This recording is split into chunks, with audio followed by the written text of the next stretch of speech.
alfa-hidroxilasa. Esta enzima es la que ayuda a la producción de cortisol y de andrógenos. Pero como en esta zona de la corteza hay deficiencia de ella, pues solo produce aldosterona. En la siguiente estrato sería la zona fascicular, que se encarga de la producción de glucocorticoides y, bueno, principalmente cortisol.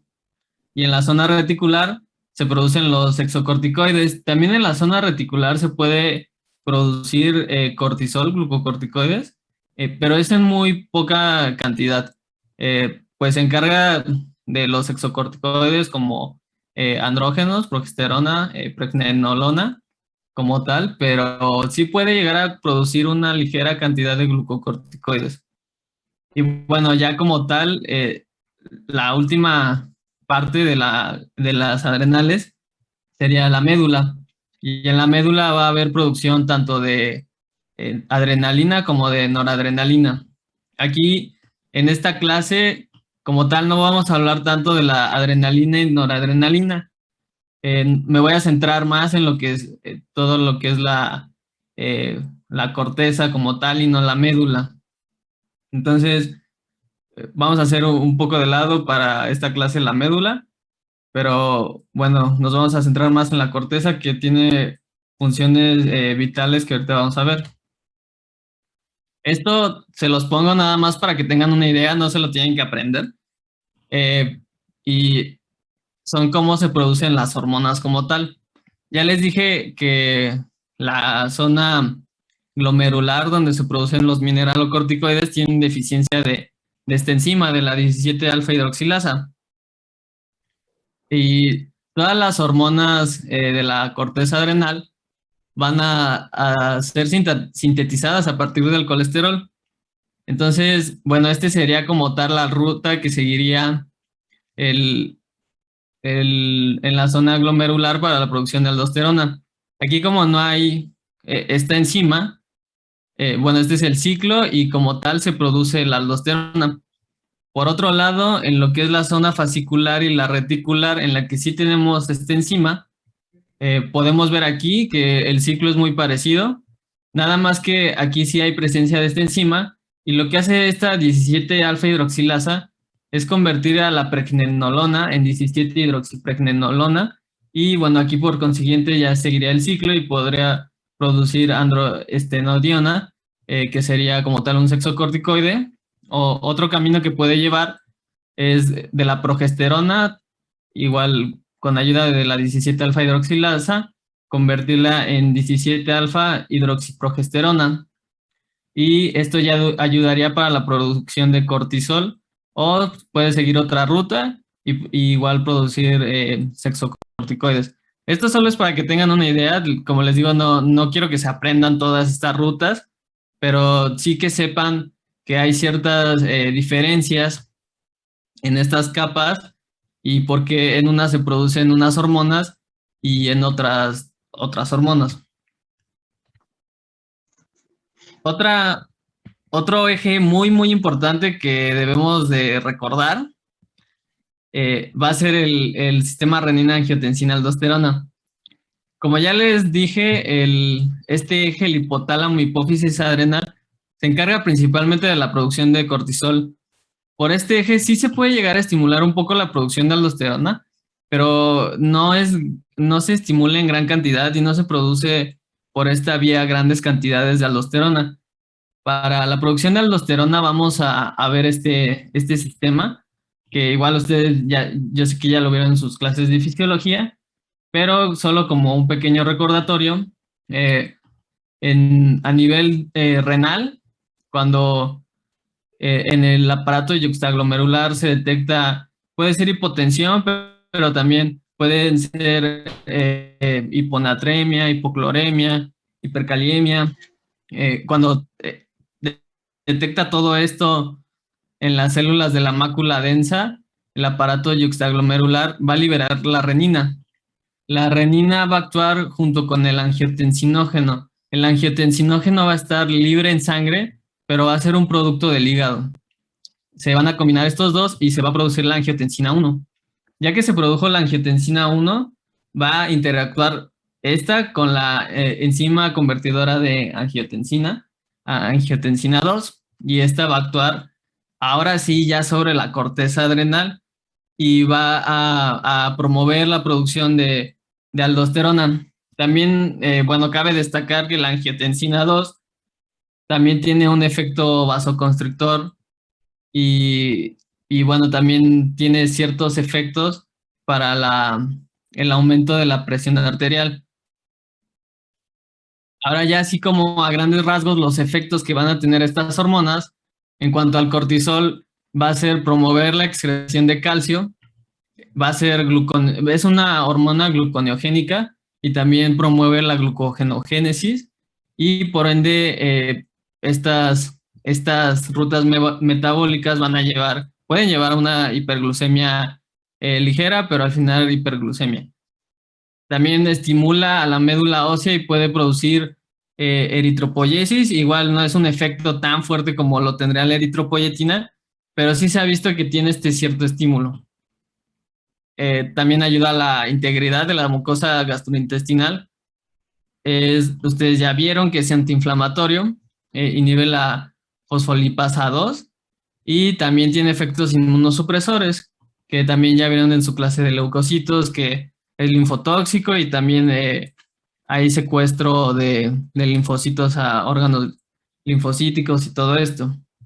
En cuanto a la aldosterona, esta va a ayudar a la reabsorción de agua y de sodio y esto va a ser para en casos de hipotensión aumentar la presión arterial y aumentar la volemia como tal. También ayuda a la excreción de potasio y de iones hidrógenos. Estos son solo algunos efectos que pueden tener estas hormonas. Más adelante, cuando veamos todas las alteraciones que podemos encontrar, pues vamos a hablar de más efectos que tiene, pero estos son así como muy a grandes rasgos. Nada más es como un repaso súper rápido de las adrenales y para que no estemos como tan en blanco. Ahora sí, ya vamos a hablar de las enfermedades como tal. De las enfermedades van a ser dos. Va a ser, vamos a ver el exceso de estas hormonas, qué repercusiones tienen en el cuerpo y también una disminución muy marcada también puede tener repercusiones graves. La primera que vamos a ver es el hiperadrenocorticismo. También lo pueden encontrar como síndrome de Cushing. También algunos lo reportan como hipercortisolemia. Pero bueno, en lo personal a mí me gusta este término, el hiperadrenocorticismo. Siento que con base a la literatura es un término que es más fácil que ustedes puedan encontrar, pero bueno, también les menciono que lo pueden encontrar como síndrome de Cushing por si llegan a ver otra literatura. Y ahora, ¿qué pasa con el hiperadrenocorticismo? El hiperadrenocorticismo, como su nombre lo dice, va a ser un aumento en el cortisol de algún paciente. Este se puede dar por distintas causas, por distintas etiologías, pero bueno, vamos a ver como las principales y más o menos la fisiopatología de cada una. Eh, Aquí tenemos el eje hipotálamo hipófisis adrenal de un paciente normal, como ya lo acabo de explicar, que se produce CRH, se produce ACTH y estimula para la producción de cortisol. Y tiene una retroalimentación negativa para que en grandes cantidades de cortisol pues se disminuyan la CRH y la ACTH. Entonces, el primero es el hiperadrenocorticismo primario. También lo pueden encontrar como dependiente de adrenales o por tumores adrenales.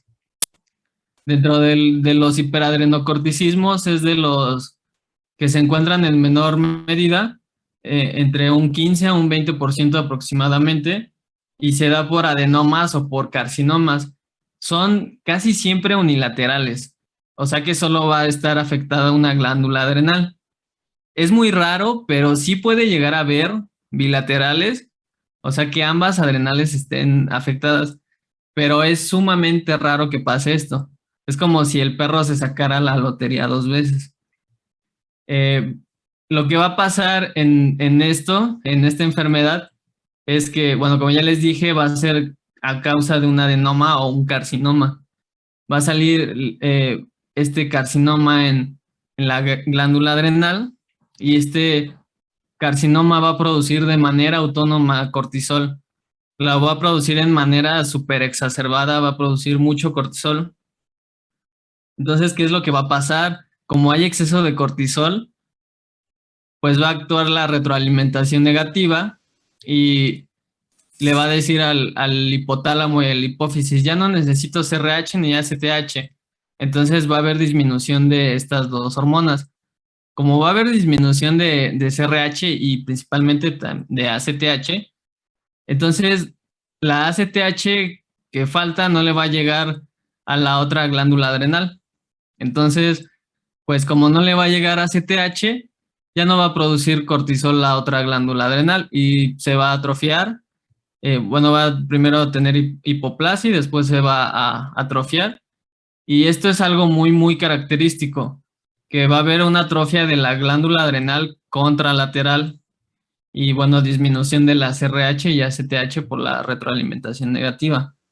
Es muy raro también, pero como ya les dije, este eje principalmente estimula la producción de cortisol, pero puede llegar a haber hiperaldosteronismo. Es muy raro, pero bueno, ténganlo en cuenta, también puede haber. Ahora, no sé si hasta aquí tengan alguna duda para si no pasar a la siguiente presentación.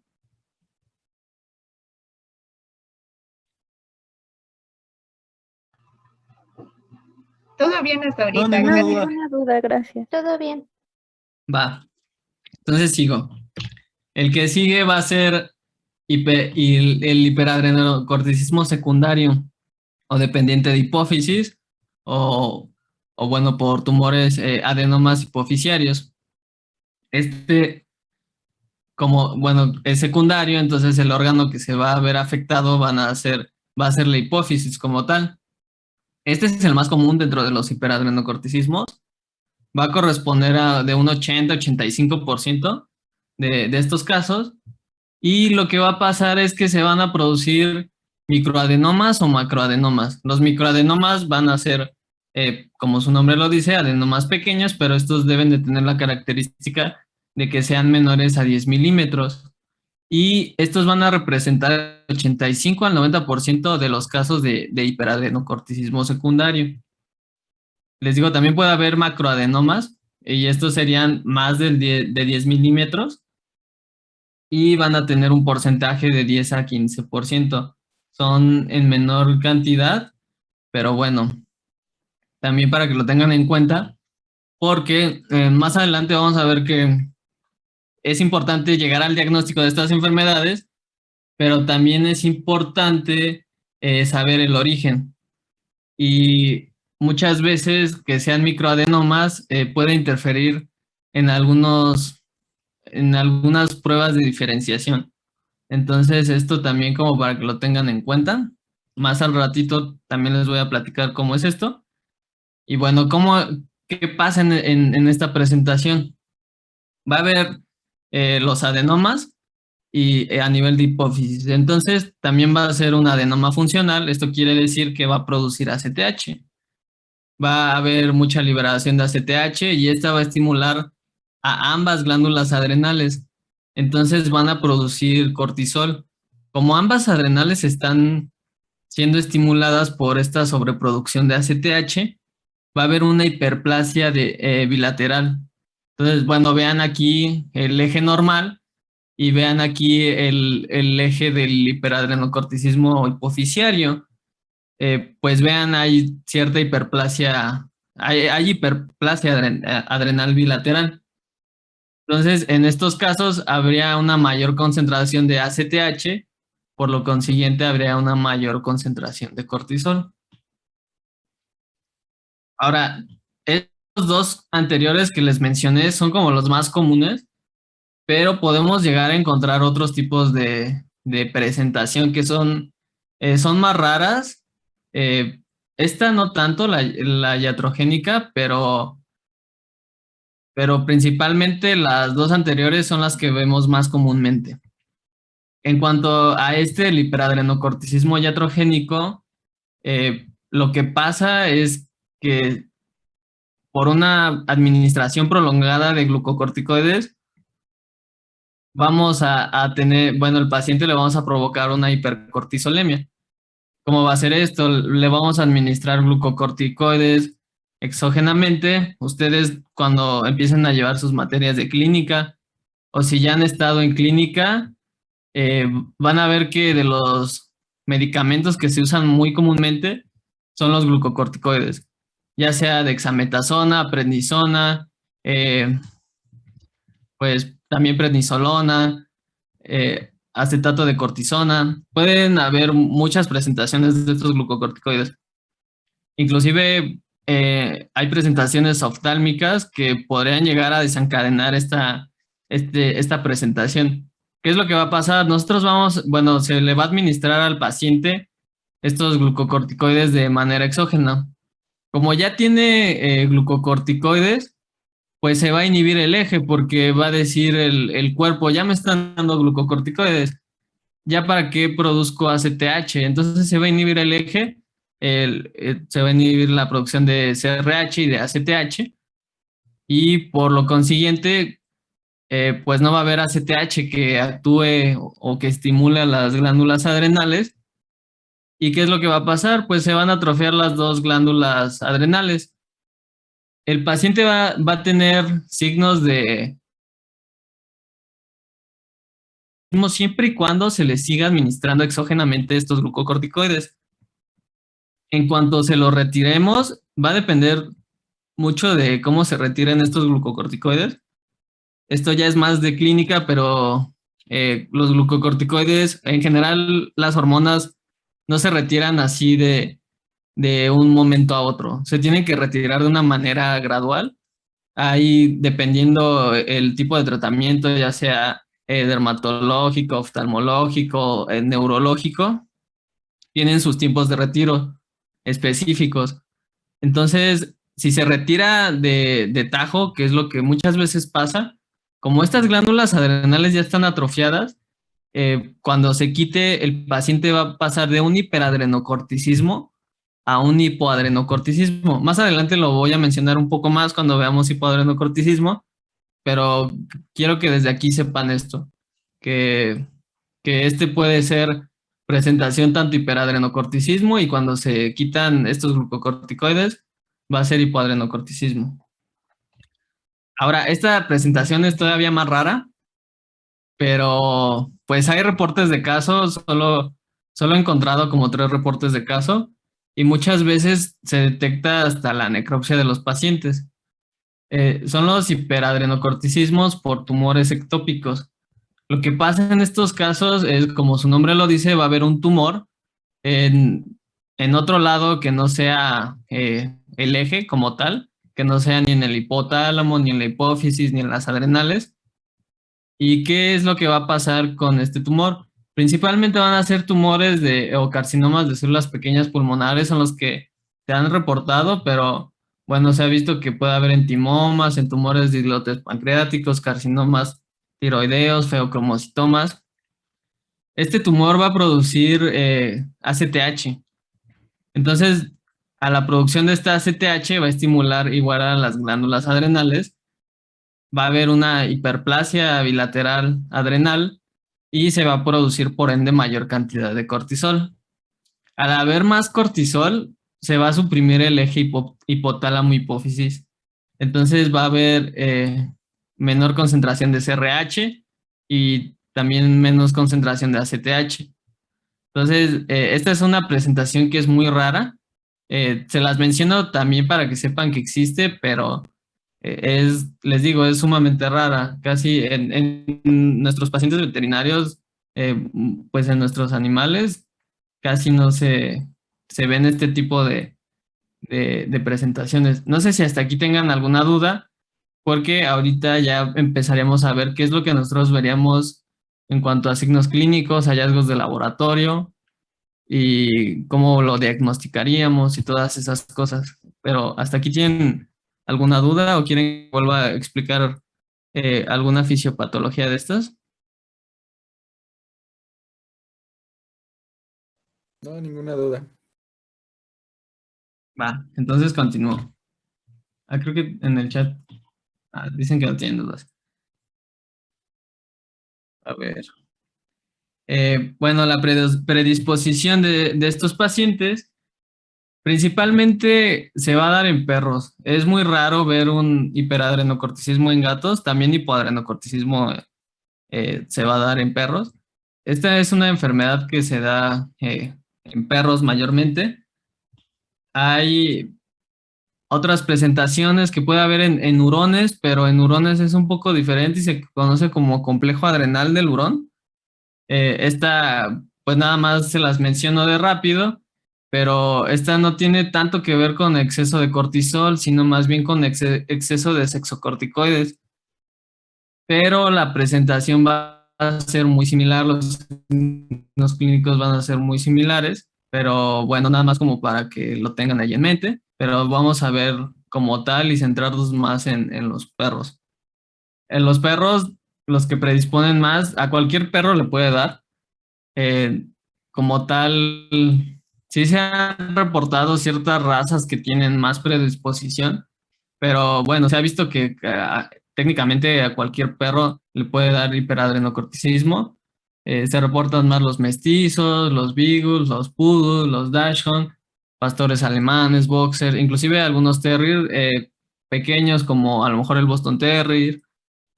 Principalmente son esas las razas que más se reportan. Me parece también los pugs. Entonces, bueno, les digo, le puede dar técnicamente casi a cualquier perro. Y sí se ha visto que hay como cierto predilección de la presentación del hiperadrenocorticismo, más por la talla y bueno, el peso del paciente. En pacientes que son menores a 20 kilogramos, van a tener, bueno, si presentan hiperadrenocorticismo, va a ser muy probable que, bueno, el 75% de estos casos sean secundarios.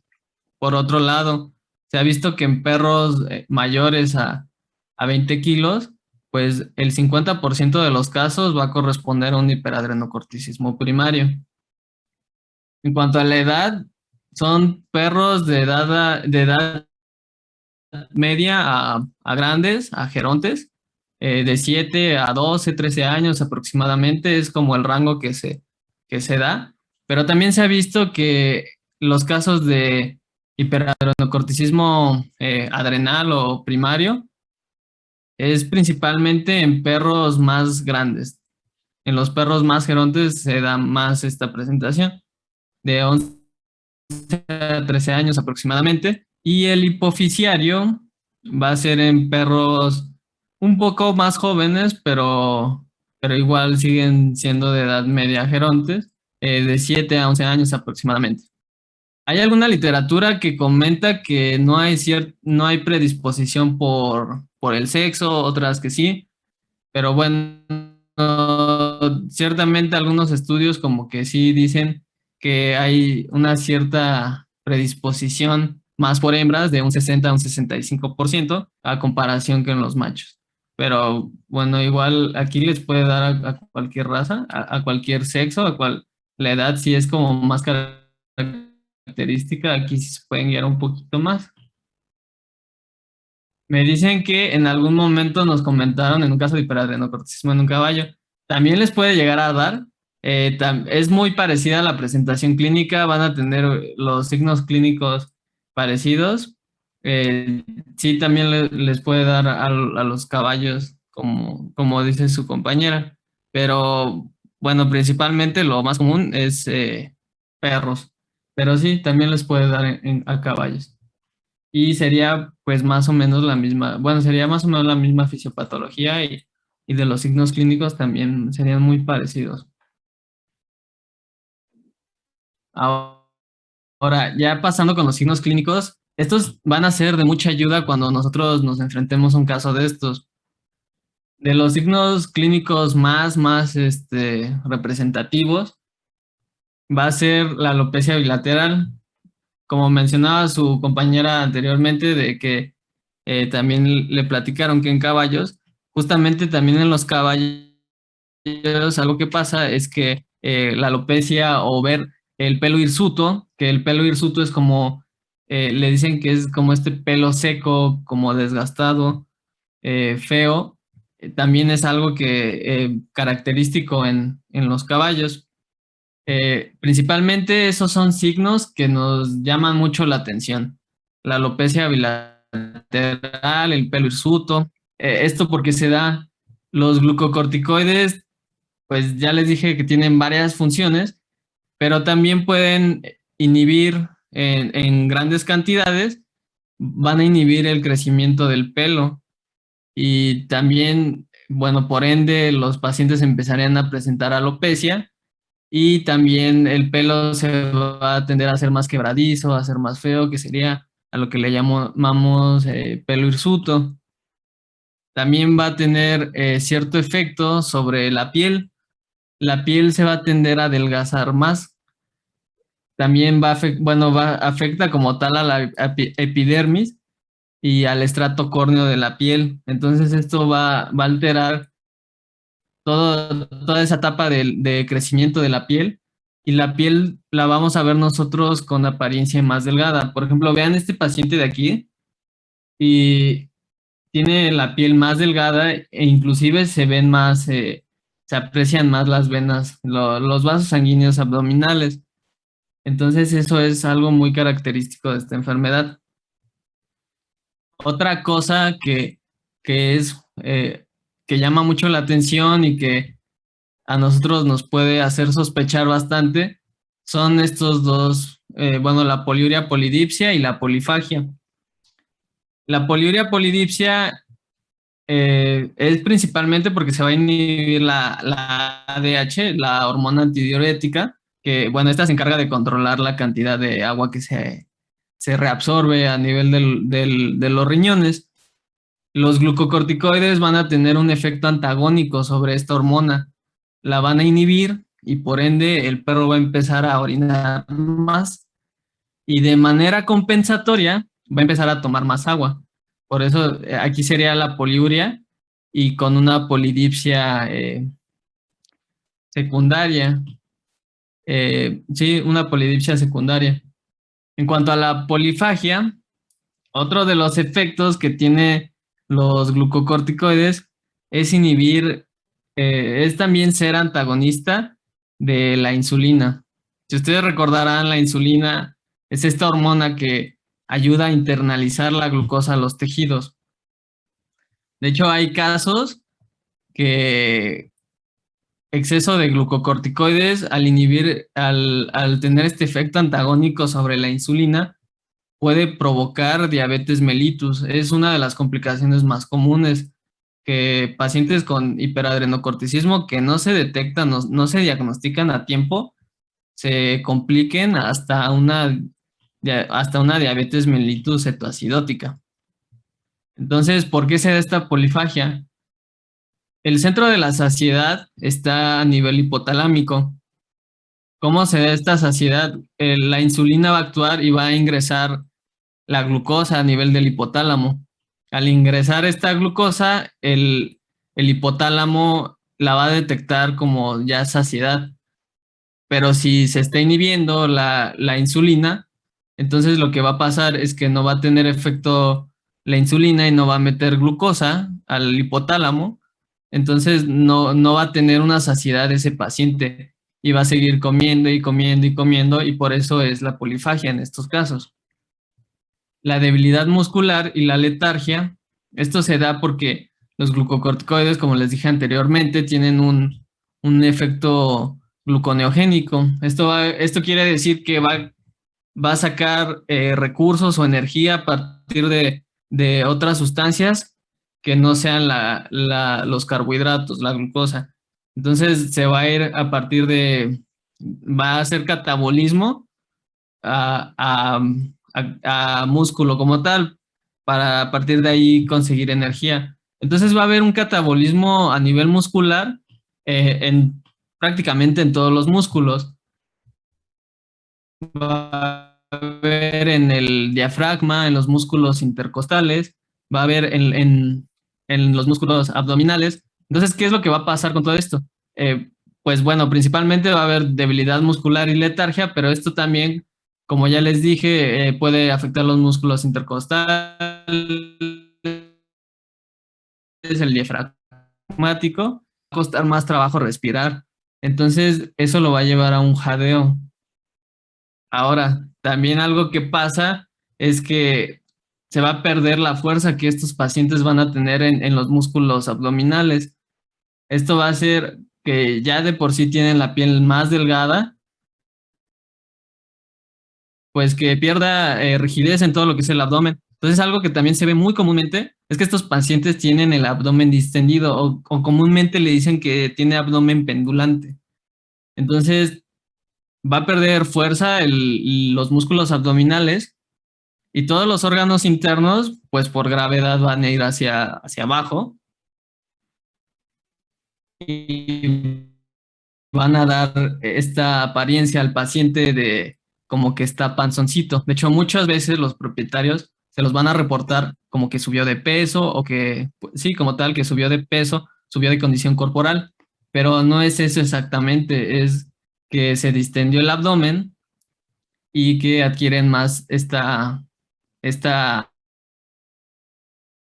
que están panzoncitos estos pacientes.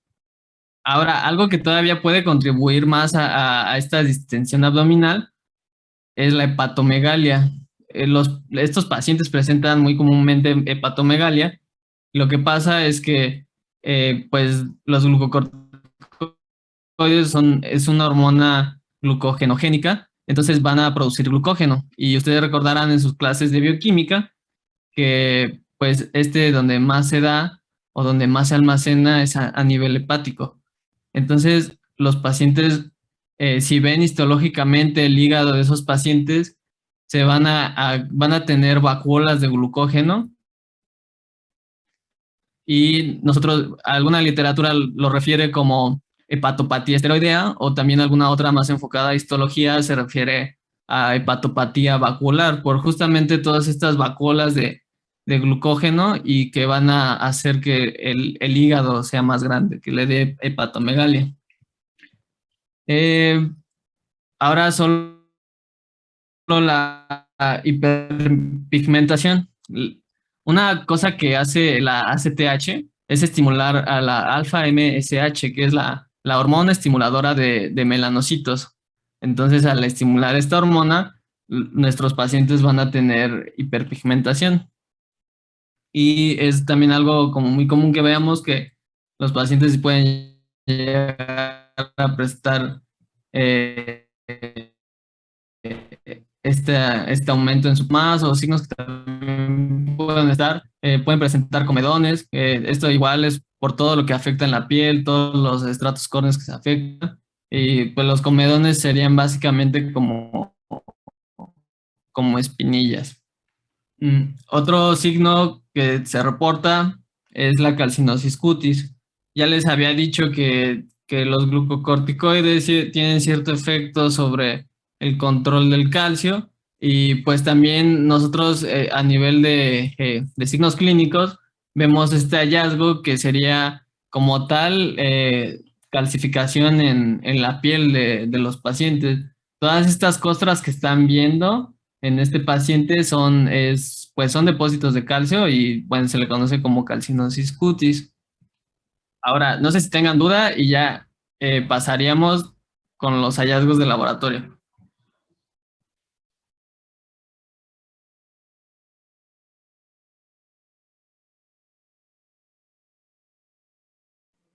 No, No, doctor. todo bien. Entonces, prosigo. Ya que vimos que nuestro paciente tiene estos signos clínicos y a lo mejor vemos la edad, que ya es un paciente de edad media, grande, pues quizás ya podamos empezar a sospechar que pueda presentar o que lo que esté presentando es hiperadrenocorticismo. Entonces, lo primero que tendríamos que hacer es evaluar un perfil integral, ver un hemograma, una bioquímica, un urianálisis. Y en estos hay ciertos hallazgos que nos pueden llamar mucho la atención y nos pueden hacer sospechar que tiene hiperadrenocorticismo. En el hemograma vamos a ver eritrocitosis. Esta eritrocitosis, como ya les dije, uno de los efectos que tienen los glucocorticoides es que van a estimular a la médula y van a aumentar la producción de eritrocitos. No como la eritropoyetina, pero sí tiene cierto efecto de incrementar la eritropoyesis. Y lo podemos llegar a ver en un hemograma, podremos ver eritrocitosis. Ahora, esa es una de las causas de eritrocitosis. Puede haber más causas.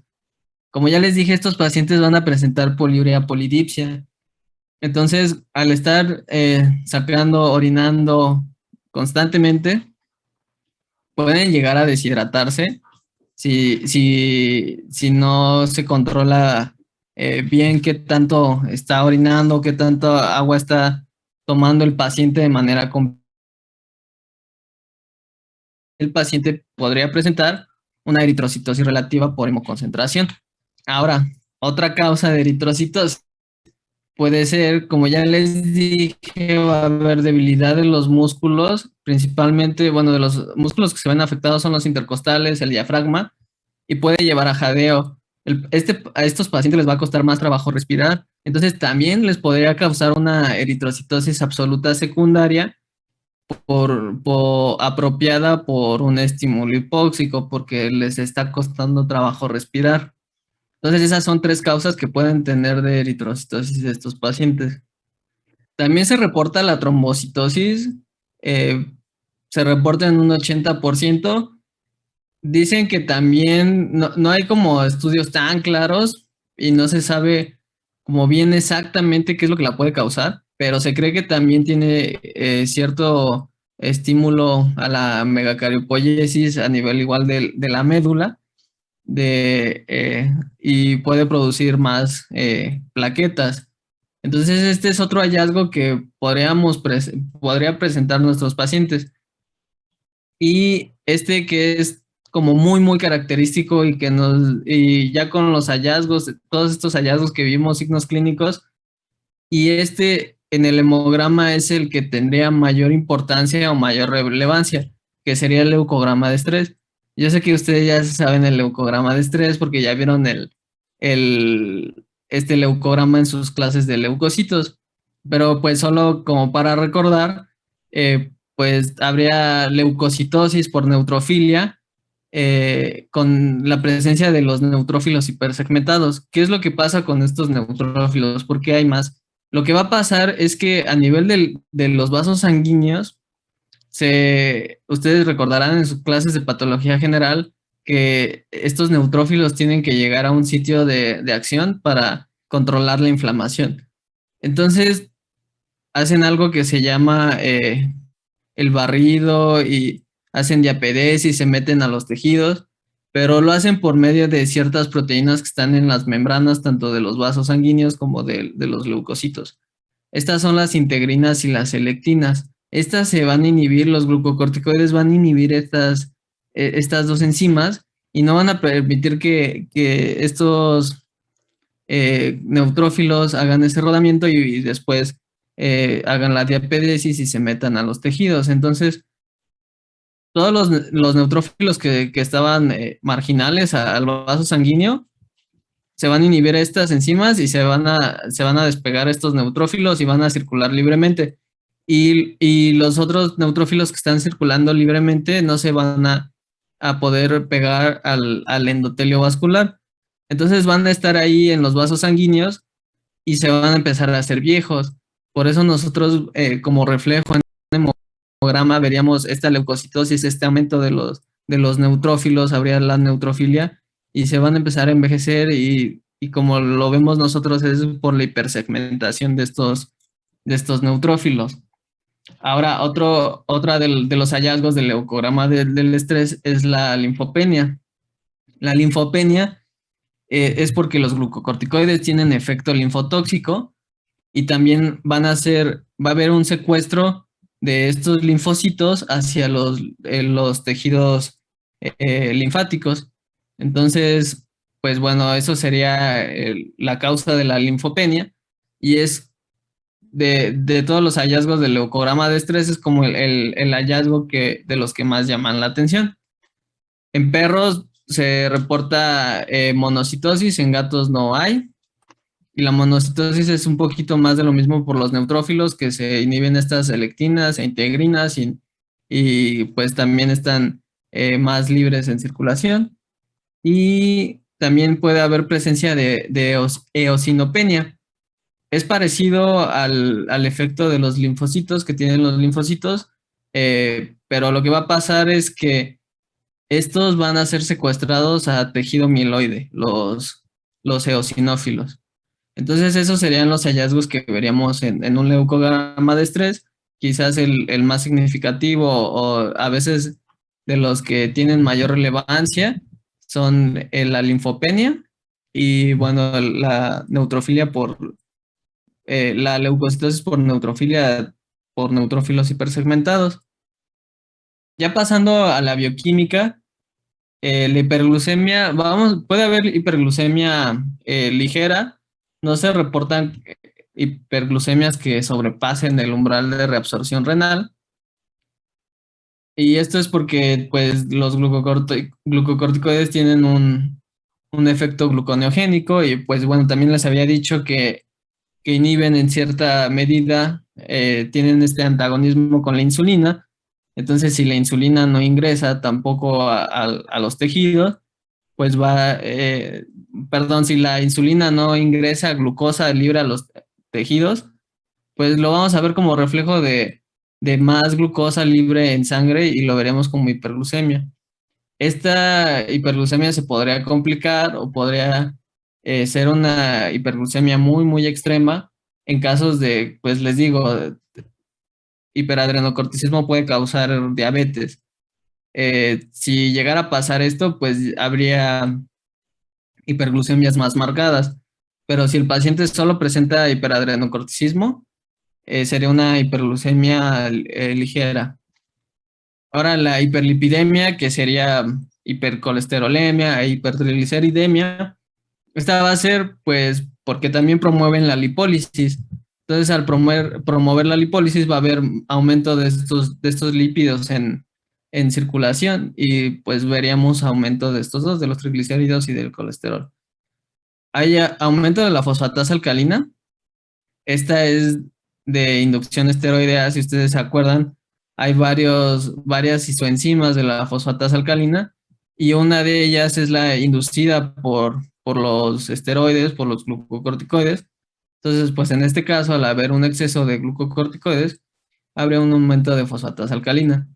Puede haber aumento de ALT y ST y esto pues está dado principalmente por la hepatomegalia que ya les había comentado, que estos pacientes pues van a tener acúmulos de glucógeno hepático y pues se van a degenerar en cierta medida y se va a aumentar estas dos enzimas. El aumento de CK aquí sería por catabolismo muscular, por lo mismo que les dije, por el efecto gluconeogénico que va a haber desgaste en músculos intercostales, diafragmáticos.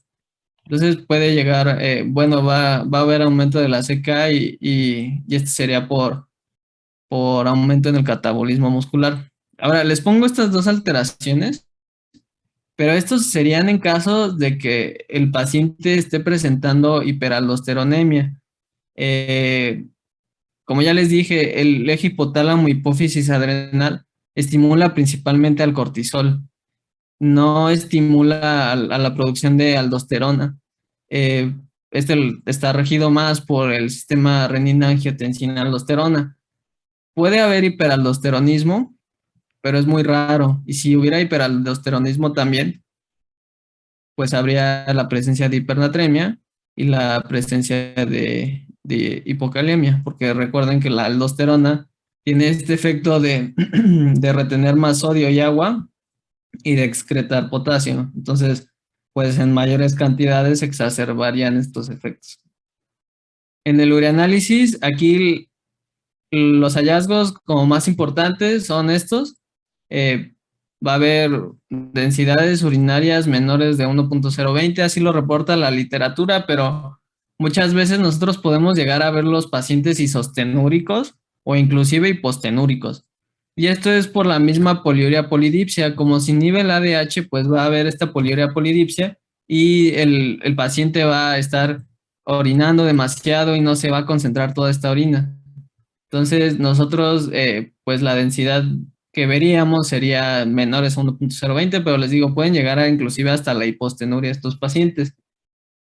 Puede haber proteinuria, y esto es porque los glucocorticoides también aumentan un poco la presión arterial, son un poco hipertensivos. Y bueno, sería una proteinuria prerrenal por aumento de la presión. Y este es un hallazgo, la bacteriuria sin leucocituria, que nos debe llamar bastante la atención, porque pues recordando el efecto que tienen los glucocorticoides, es que no van a permitir que que, que los neutrófilos lleguen a los tejidos. Entonces, si no llegan a los tejidos, no van a poder combatir las infecciones.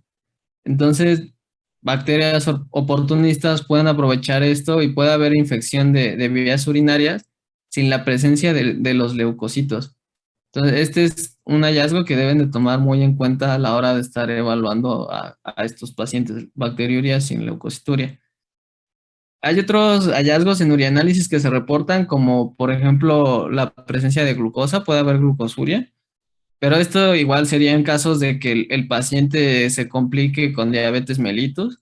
Entonces, por eso igual no se los pongo, pero bueno, se los menciono para que lo sepan y lo tengan en cuenta.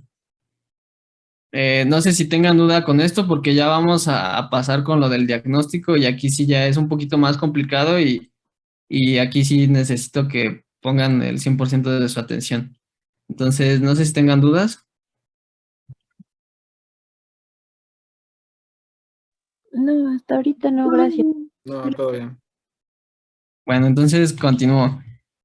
Una vez de que ya nosotros vimos a nuestros pacientes con ciertas alteraciones clínicas, ya vimos ciertos signos clínicos, vimos a lo mejor estos hallazgos y pues ya sospechamos más de que pueda tener hiperadrenocorticismo nuestro paciente, ahora sí ya empezaremos a hacer más pruebas específicas que nos van a ayudar en concreto con el diagnóstico.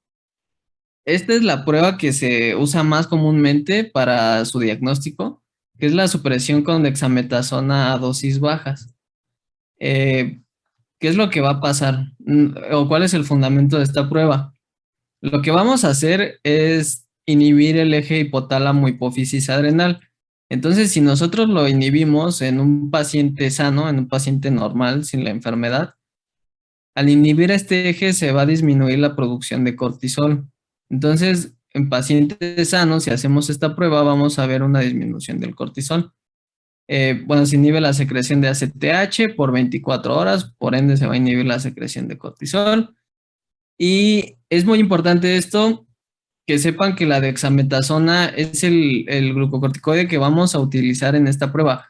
No se vale nada de supresión con prednisona, prednisolona o con algún otro glucocorticoide, es exclusivamente con dexametasona.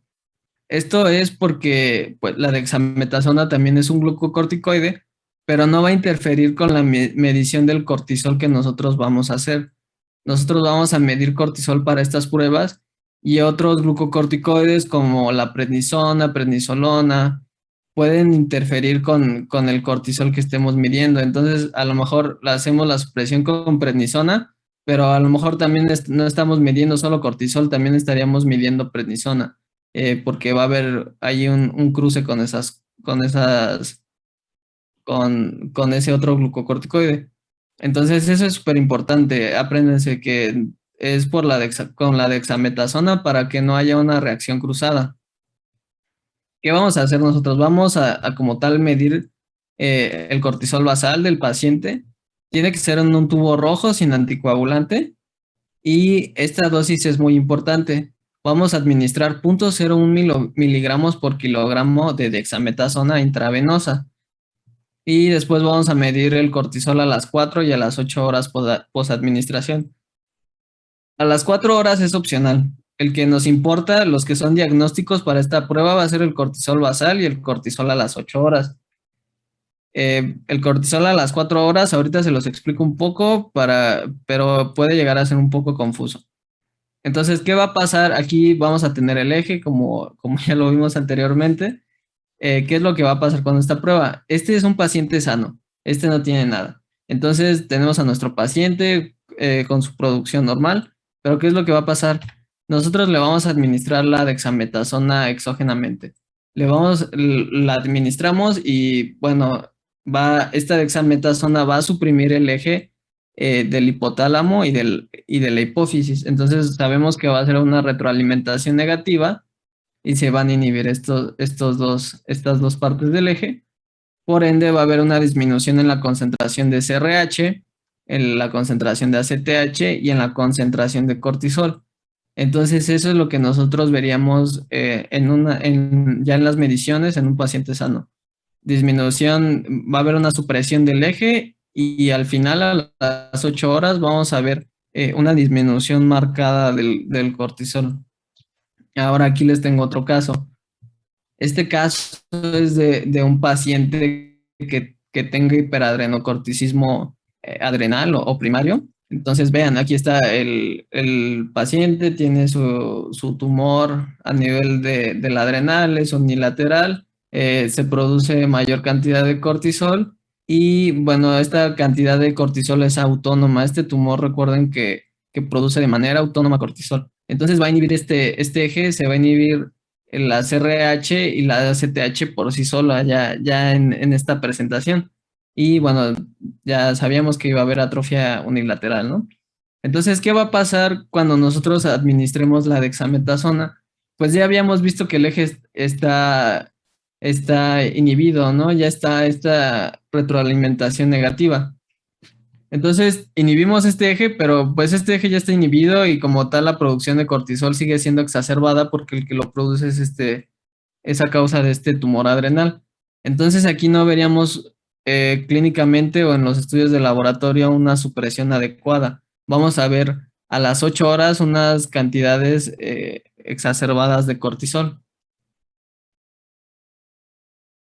Ahora aquí les pongo otro caso. Este caso sería por hiperadrenocorticismo hipoficiario. Pues ya habíamos visto que puede ser por micro o macroadenomas. Tienes un micro macroadenoma. Este va a ayudar a incrementar las concentraciones de ACTH y por ende aumentar las concentraciones de cortisol. Y este aquí solo se inhibiría de manera pues normal, entre comillas, de la enfermedad a nivel hipotalámico la producción de SRH.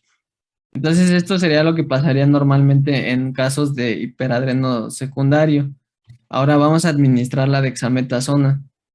Aquí esto es algo muy importante y quiero que lo sepan y con cuidado porque no se vayan a confundir. Sí se puede llegar a inhibir ligeramente el eje en pacientes con hiperadrenocorticismo secundario. Puede que como tal, si haya una inhibición ligera y a lo mejor no tan marcada y no vamos a ver los intervalos del cortisol por debajo de los intervalos de referencia, pero sí menores al 50%. Podemos diferenciar con la supresión de dexametasona a dosis bajas si el paciente está presentando un hiperadrenocorticismo secundario. Entonces, bueno, aquí vamos a administrar la dexametasona y bueno, el paciente va a seguir produciendo ACTH y por ende más cortisol. En la mayoría de los casos, pues vamos a ver un aumento en el eje, pero ya les dije, puede llegar a haber una ligera supresión del eje. Por eso vamos a medir a las 4 horas, les digo, esto es opcional. A las 4 horas, si nosotros vemos que los niveles de cortisol van a estar por debajo del punto de corte. Este punto de corte es un valor que da el laboratorio. Si está por debajo de ese punto de corte, es que suprimió ligeramente. Entonces suprimió ligeramente el eje y podemos discernir que es hiperadrenocorticismo secundario. Ahora, otro criterio es que suprima las 4 y o 8 horas a la mitad del cortisol basal. También ahí podemos discernir si es hiperadrenocorticismo secundario. A ver, ahora puede llegar a ser un poco confuso, pero se los voy a explicar de otra manera con ya resultados de laboratorio. Entonces, ya sabemos cómo va a ser nuestro protocolo. Vamos a administrar 0.1 miligramos por kilogramo de dexametasona al paciente. Primero, lo primerito que vamos a hacer es vamos a medir el cortisol basal. Ahora sí ya administramos la dexametasona y vamos a medir el cortisol a las 4 y a las 8 horas. Este es un paciente que tiene bueno, aquí vienen los valores de referencia, aquí vienen las unidades que se utilizan. Este paciente le medimos el cortisol basal y sí tiene una hipercortisolemia ligera, pero pues bueno, puede haber ligera hipercortisolemia, pero lo que nos importa es tomar como punto de referencia las 8 horas, porque aquí vamos a ver si se inhibió el eje. Tomamos nuestras muestras de cortisol a las 4 y 8 horas. Ahora, ¿qué vamos a ver? En un paciente sano que sí se inhibió el eje, que están por debajo del punto de corte. A las 8 horas ya se inhibió el eje y vemos que el paciente sí tiene sus valores de cortisol por debajo de esta referencia.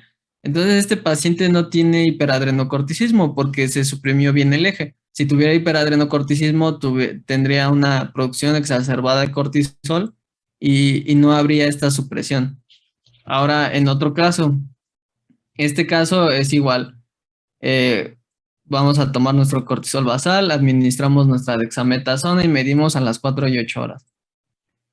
Vemos que el cortisol basal pues tiene hipercortisolemia marcada, tiene de 240 y ya después posadministración de dexametasona, vemos que el eje no se suprimió, el cortisol sigue sobre los valores de referencia. Entonces esto quiere decir que este paciente no suprimió, entonces tiene hiperadrenocorticismo porque sigue produciendo cortisol a pesar de que intentamos suprimir ese eje. Entonces este paciente sería compatible con un diagnóstico de hiperadrenocorticismo. Ahora vamos a ver en caso para diferenciar entre hiperadrenocorticismo secundario y primario.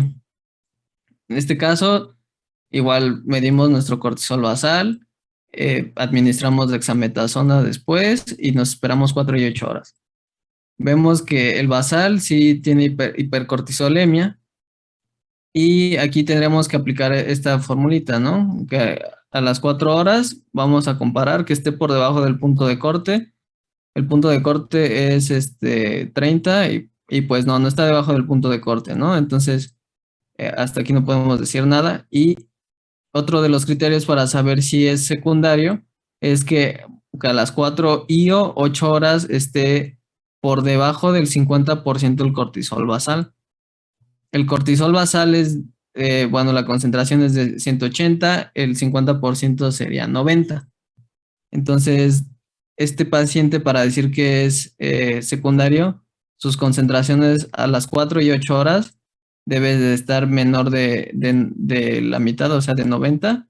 Vemos que a las 8 sí tiene 83, entonces sí es menor a 90. A las 4 horas tiene 60, 60 es menor que 90. Entonces, este paciente no suprimió el eje, es compatible con un hiperadrenocorticismo, pero también aquí podemos diferenciar y podemos ver que como sus valores están por debajo del 50% del cortisol basal, es hiperadrenocorticismo secundario.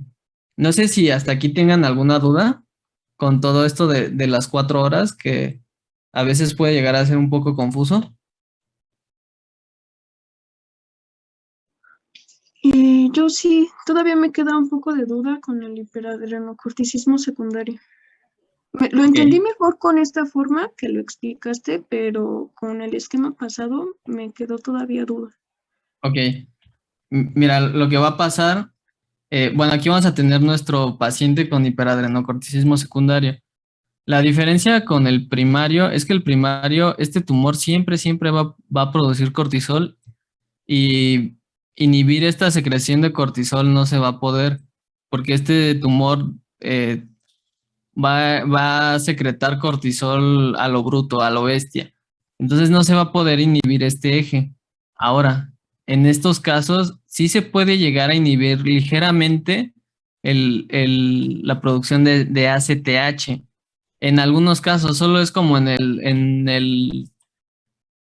como en una tercera parte de los pacientes de hiperadrenocorticismo secundario. Entonces sí se puede inhibir aquí esta parte.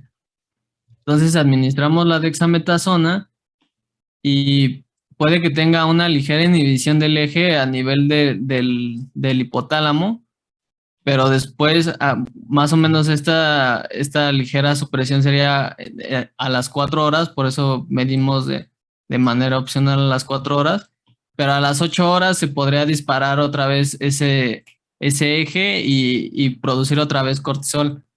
Entonces, como tal, se va a seguir produciendo ACTH y cortisol, pero va a disminuir un poco el eje. Sí podemos disminuir un poco o suprimir un poquito el eje hasta un 50% con la dexametasona a dosis bajas. Ese es como lo que pasa a las 4 horas. Y bueno, aquí ya lo veríamos un poquito más claro. Nosotros medimos el cortisol basal y a las 4 horas vamos a ver si está por debajo del punto de corte o si tiene menor del 50% a las 4 y o 8 horas. Entonces, esto es más como para diferenciar con esta prueba a dosis bajas, si es secundario. A mí lo que más me importa que sepan y lo importante es que las mediciones importantes son el cortisol basal y la de 8 horas. La de 4 horas es opcional y les digo, puede llegar a ser un poco confusa, pero a mí la que me importa es que sepan la basal y la de 8 horas. Y el fundamento es también lo que me importa, que sepan que si administramos dexametasona en un paciente sano, se va a suprimir el eje y va a disminuir de una manera muy abrupta la concentración de cortisol, pero en pacientes que tengan hiperadrenocorticismo, ya sea primario o secundario, sí no se va a suprimir ese eje y sí se va a ver unas concentraciones de cortisol muy incrementadas por debajo de estos puntos de referencia, aunque hayamos administrado la dexametasona. No sé si ya quedó un poquito más claro o... Sí, ya me quedó claro, gracias. Aquí les digo, lo importante es el cortisol basal y el cortisol a las 8 horas post administración de dexametasona. No se preocupen, sí es importante diferenciar si es primario o secundario, pero hay otras pruebas que podemos utilizar para saber eso. Otra prueba que podemos hacer nosotros para saber si el paciente tiene hiperadrenocorticismo es la estimulación con ACTH.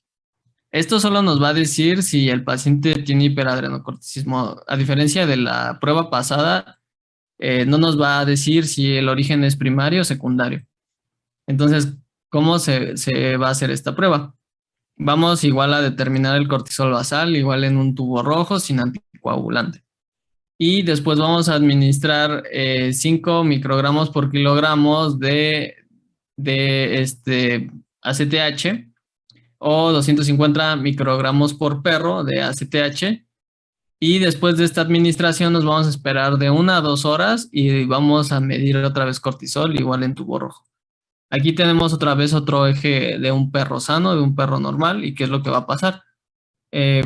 Vamos a administrar nuestra ACTH de manera exógena y por ende aumentarían las concentraciones de ACTH, lo que va a estimular a las glándulas adrenales y por ende la producción de cortisol.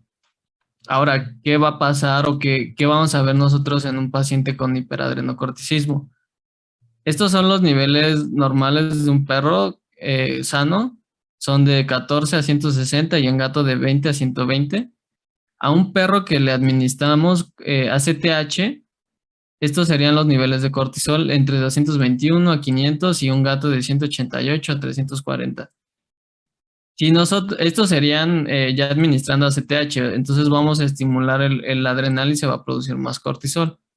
¿Qué pasa si el paciente tiene hiperadrenocorticismo? Pues vamos a estimular esa glándula adrenal, entonces todavía va a producir más cortisol.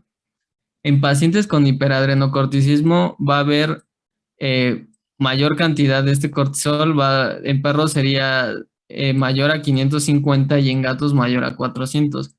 Entonces, sería como el fundamento de esta prueba. En un paciente sano, las concentraciones de cortisol, si administramos ACTH, serían estas. Pero en un paciente enfermo que tiene hiperadrenocorticismo, que tiene sobreproducción de cortisol, si todavía le aumentamos más ACTH, pues todavía vamos a ver más producción de cortisol. Entonces vamos a ver una producción exacerbada o una concentración exacerbada de cortisol. Esta pues es así de sencilla, solo administramos más ACTH y si tiene más de lo que nos dice el laboratorio, tiene hiperadrenocorticismo. Así de sencilla es esta prueba. Aquí lo que es un poco difícil a comparación con la dexametasona es que la dexametasona es un medicamento que es muy fácil de conseguir. La ACTH pues ya es una hormona y ya es más difícil de conseguir y es de hecho muy cara. Ese es como el gran inconveniente que tiene esta prueba, que un vialecito de ACTH podría salirnos muy cara para un solo perro. Entonces ahí es como el gran problema que hay algunos hospitales que llegan a tener ACTH y te pueden vender como la dosis necesaria, pero bueno, esas ya serían como cuestiones aparte. Esos serían como los contras que tiene esta prueba, que es muy cara la CTH. Ahora, ya vimos que nuestro paciente tiene hiperadrenocorticismo. Ahora hay que saber el origen de este hiperadrenocorticismo porque con base a eso vamos a dar el tratamiento. Como ya les dije, a dosis bajas podríamos saber en un tercio de los pacientes que tengan secundario, podríamos llegarlo a diferenciar a dosis bajas. Pero si no se puede diferenciar por esa prueba, podemos usar esta prueba que es la supresión con dexametasona a dosis altas. Esta, pues como su nombre lo dice, vamos a aplicar dexametasona a dosis altas. Y aquí, pues es para diferenciar como tal el origen adrenal o de un hipofisiario. Y lo que les había dicho, un origen adrenal nunca va a suprimir ligeramente. El protocolo es más o menos lo mismo, solo va a cambiar la dosis. Vamos a medir el cortisol basal, igual en un tubo rojo. Vamos a administrar de 0.1 miligramos por kilogramo de dexametasona. Si se acuerdan con la dosis anterior, a dosis bajas, es 0.01 y aquí estamos administrando 0.1. Es 10 veces más de la dosis que a comparación con dosis bajas. Y igual vamos a determinar cortisol a las 4 y 8 horas. Igual a las 4 horas es opcional, el que nos importa es el basal y a las 8 horas. Y también tiene como este criterio en lo que es parecido a las dosis bajas. Entonces, aquí nosotros ya sabemos que nuestro paciente tiene hiperadrenocorticismo. ¿Qué va a pasar con las dosis, a las dosis altas? Vamos a administrar la dexametasona y ya vimos que un hiperadrenocorticismo de origen adrenal nunca va a suprimir. Entonces no va a haber supresión de este eje y las concentraciones van a ser más del 50% con respecto al cortisol basal.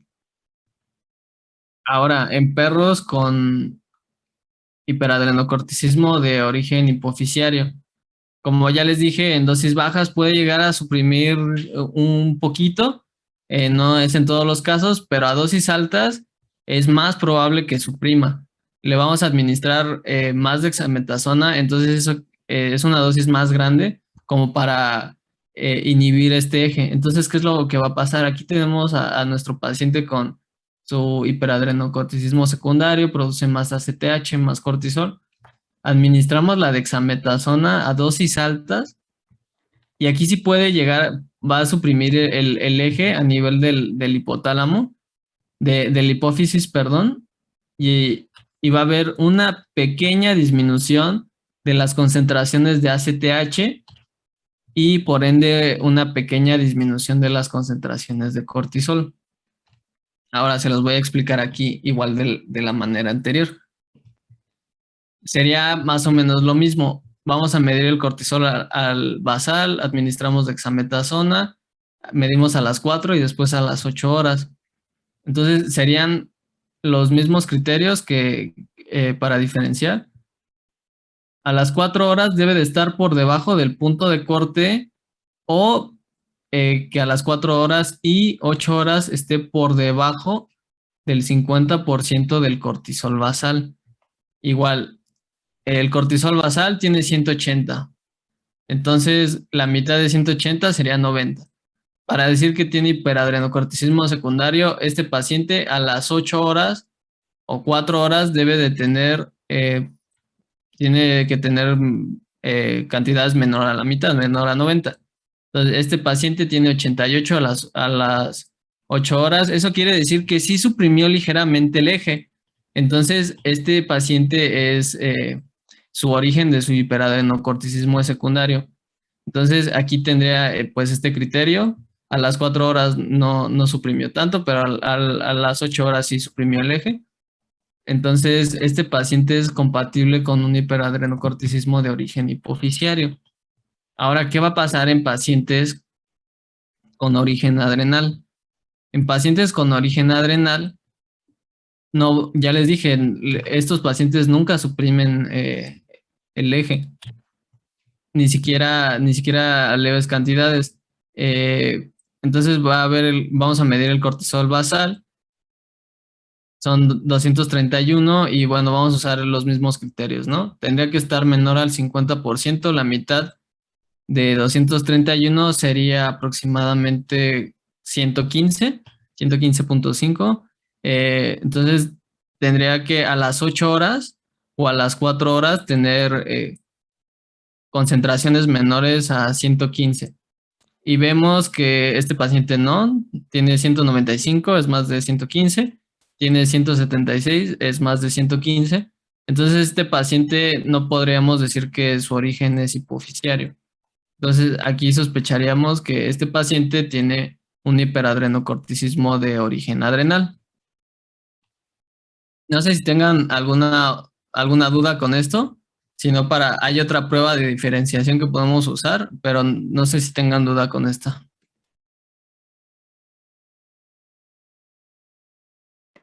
No, ninguna. Pero, ¿le podrías regresar a la anterior, por favor? ¿Ahí está? Sí.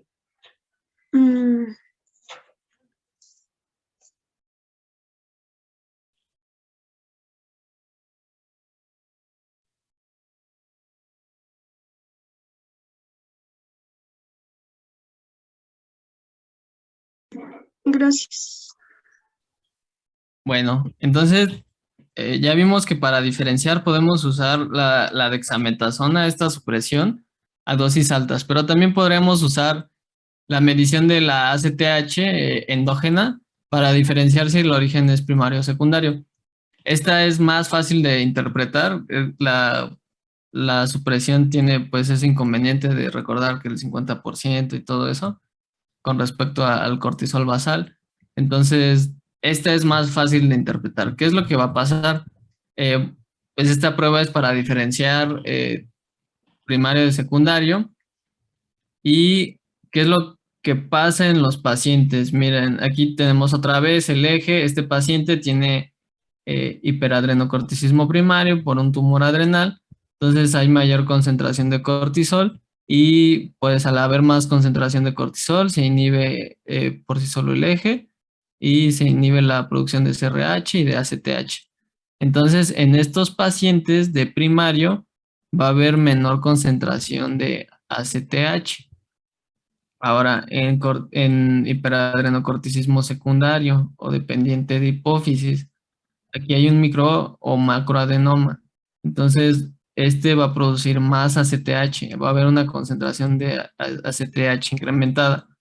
Va a estimular a las adrenales, va a haber hiperplasia bilateral y va a haber aumento de las concentraciones de cortisol. Y este solo va a inhibir aquí a nivel hipotalámico. Entonces, este paciente, el secundario, tiene mayor concentración de ACTH. El primario tiene menor concentración de ACTH. Así de fácil es. Si recuerdan el eje y la fisiopatología, lo pueden sacar así de fácil. Entonces, ACTH incrementada es de origen hipofisiario. ACTH disminuida es de origen adrenal. Esta es muchísimo más fácil de interpretar, pero hay algunos inconvenientes. Se va a tomar la muestra de manera diferente. Necesitamos plasma y necesita ser en un tubo con EDTA. Necesita ser en un tubo plástico de EDTA. Y este tubo debe, si no es plástico, si es uno de vidrio, debe de estar recubierto internamente de silicón. ¿Esto por qué? Porque se ha visto que el ACTH se pega o se adhiere al vidrio, al cristal. Entonces, en un tubo de vidrio se pegaría la ACTH y no mediríamos las concentraciones como tal. Ese es un inconveniente. Ahora otro, es una hormona muy lábil. Esto quiere decir que pues que ya al salir al medio ambiente se va a destruir, no es muy resistente. Entonces vamos a tomar el plasma en un tubo de DTA plástico, lo vamos a centrifugar, lo vamos a separar el plasma y ese plasma lo debemos de congelar inmediatamente. Miren, un día va a durar si está a 4 grados centígrados y puede durar hasta 3 meses a menor a 20 grados centígrados. El problema con la medición de esta ACTH es que aquí en México no se mide. Entonces se manda a laboratorios en Estados Unidos y tiene que estar bien congelada durante todo ese trayecto y para que llegue bien y pueda ser medida. Entonces, pues ese es como un inconveniente y si en el transporte se descongela o pasa algo, pues ya ahí a lo mejor tendríamos unos resultados erróneos. También es importante decirles que la hemólisis y la lipemia van a interferir con este analito, a la medición de este analito. Entonces, ese es su mayor ventaja, que es súper fácil de interpretar. Su gran inconveniente sería la toma y la conservación de esta muestra. Pero bueno, también se utiliza mucho esta para diferenciar entre origen primario y secundario. Otras pruebas que se pueden hacer son más bien complementarias, no tanto para emitir un diagnóstico. Son estas. La relación cortisol-creatinina en orina. Ustedes, si recuerdan, la creatinina es un producto de desecho. Entonces, la creatinina se desecha en orina en cantidades muy, muy elevadas. ¿Qué pasa en pacientes con hiperadrenocorticismo? Pues al haber mayor concentración de cortisol a nivel de la sangre, pues también se va a excretar más. Entonces, vamos a medir como tal las cantidades de cortisol y de creatinina en la orina y las vamos a comparar. Y si hubiera una relación incrementada, o sea que hay más cortisol que creatinina en la orina, pues esto nos puede indicar o podemos sospechar que a lo mejor el paciente está cursando con hiperadrenocorticismo. Como les digo, es una prueba pues rutinaria, es una prueba tamiz. Debe de ser con la primera orina de la mañana. Otra cosa muy importante, bueno, su sensibilidad es del 90, pero no es muy específica. Puede haber otras causas por las que se secrete o se excrete cortisol en la orina. Puede que el paciente esté estresado y también se excrete este cortisol, perdón. Entonces, por eso no es tan específica. Igual en otras enfermedades, pues los pacientes, como ya vimos, por acción de las interleucinas, cuando está inflamado, pues se puede estimular este eje y por ende la producción de cortisol. Entonces, en otras enfermedades también podemos ver este incremento del cortisol con respecto a la creatinina. Entonces, nos puede ayudar en conjunto, pero no lo podemos usar para diagnosticar un hiperadrenocorticismo, porque pues en otras enfermedades se estresan los pacientes y se va a aumentar las concentraciones de cortisol. Entonces esto igual ténganlo en cuenta, pero pues es una prueba que también se utiliza. También nos podemos ayudar de la imagenología. Como ya les dije, en hiperadrenocorticismo primario va a haber un tumor en la adrenal, en una adrenal va a ser unilateral y por medio de ultrasonido podríamos ver un aumento del tamaño de una de las adrenales y la otra atrofiada. Eso nos podría guiar un poco. También recuerden que en el secundario pues va a haber mayor concentración de ACTH y por ende va a haber, se van a estar las dos glándulas estimuladas y va a haber una hiperplasia de ambas. Entonces también nos puede guiar un poquito para diferenciar si es de origen primario, secundario. El gran problema de esta es que el que haga el ultrasonido debe de ser alguien experimentado y que sepa. Muchas veces es difícil encontrar las glándulas adrenales y sí se necesita mucha experiencia mediante el uso del ultrasonido. Ese es como un gran inconveniente. Otras cosas o otras pruebas que podemos usar es ya imagenología un poco más específica, más avanzada, como el uso de tomografía o de resonancia magnética. Aquí lo usaríamos más a nivel de hipotalámico, hipoficiario, perdón, para ver si hay presencia de algún adenoma. Como ya saben, el de origen hipoficiario es por adenomas, por macro o por micro. Los microadenomas ya vimos que son adenomas menores a 10 milímetros y muchas veces puede que no se vean en tomografías o en resonancias.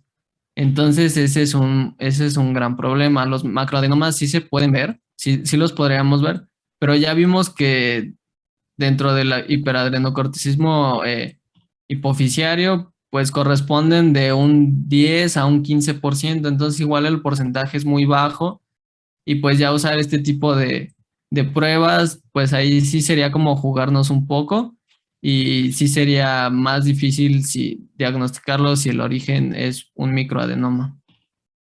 Pero también se pueden utilizar estas otras pruebas.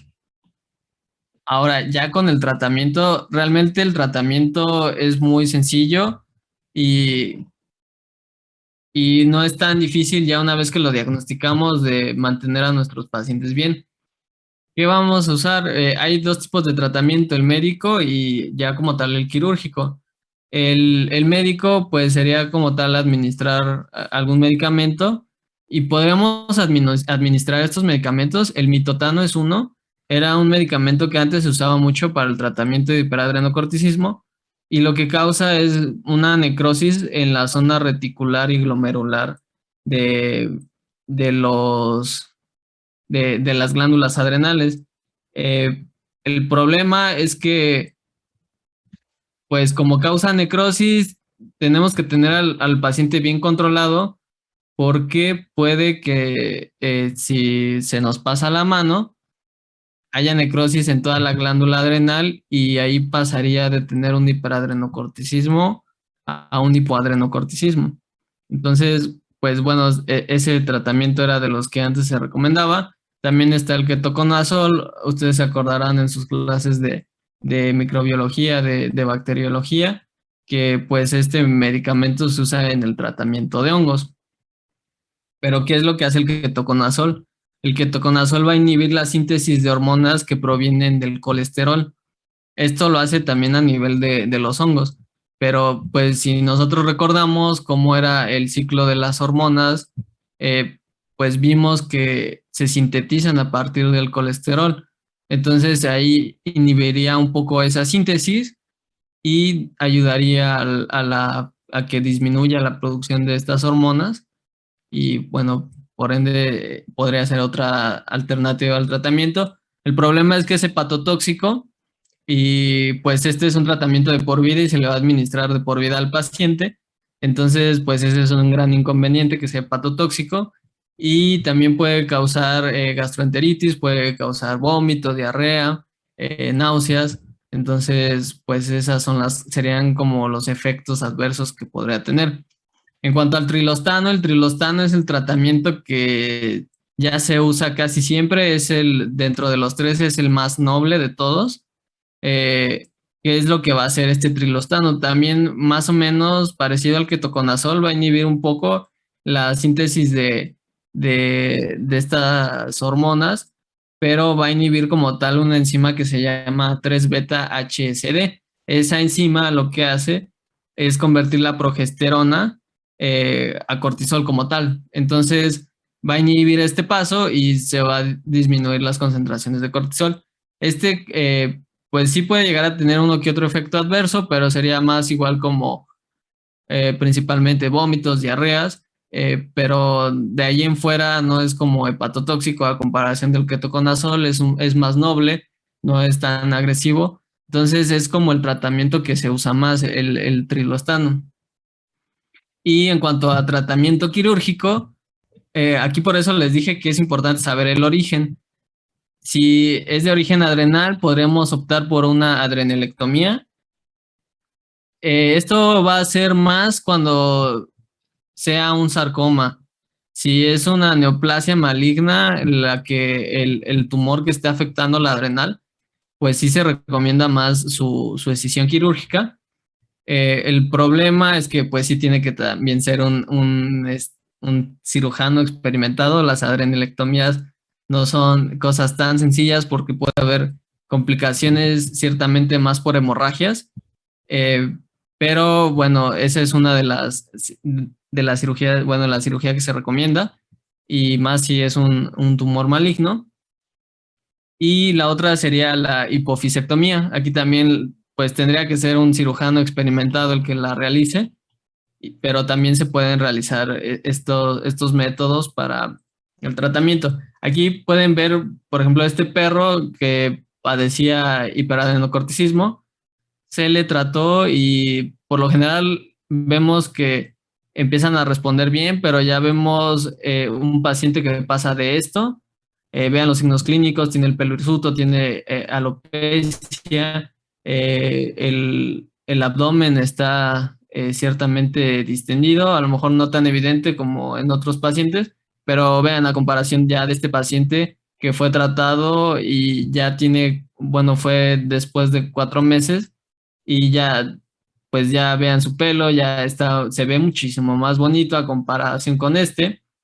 Ya no tiene el abdomen abultado, no se ve panzoncito a comparación de esta foto de aquí y es el mismo paciente. Entonces, por lo general, estos pacientes les va muy bien, siempre y cuando lleguemos al diagnóstico y se administre correctamente el tratamiento.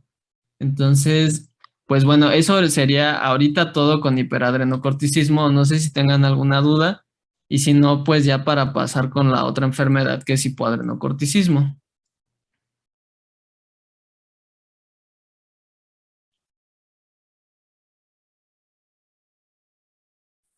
Creo que no hay Bueno, dudas.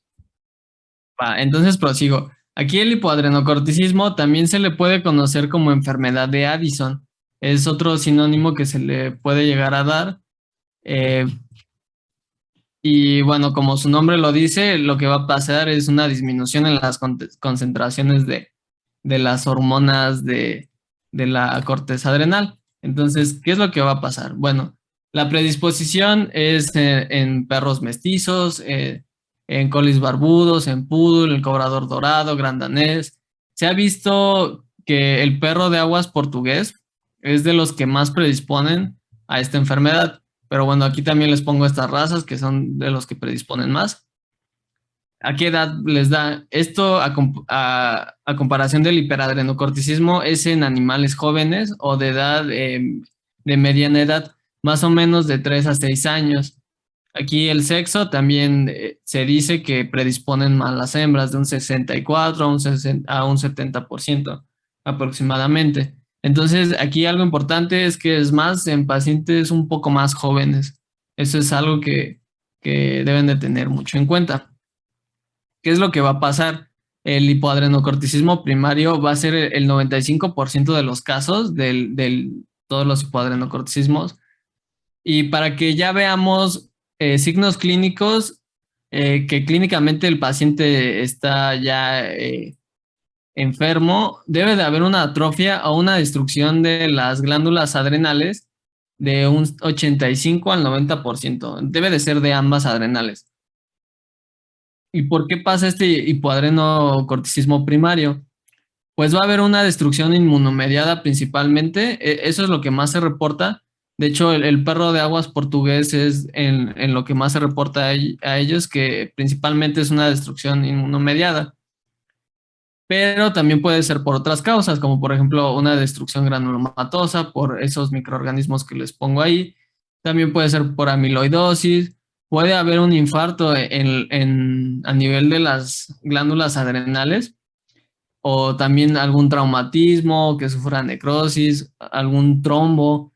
Y pues esto al final va a llevar a una atrofia de estas glándulas. También puede haber alguna infiltración neoplásica sin que sea productor de mineralocorticoides o de glucocorticoides, comparado con el hiperadrenocorticismo primario, que ahí también puede ser por una neoplasia, pero en ese caso sí sería un tumor funcional. Aquí puede ser por infiltración neoplásica de un tumor no funcional.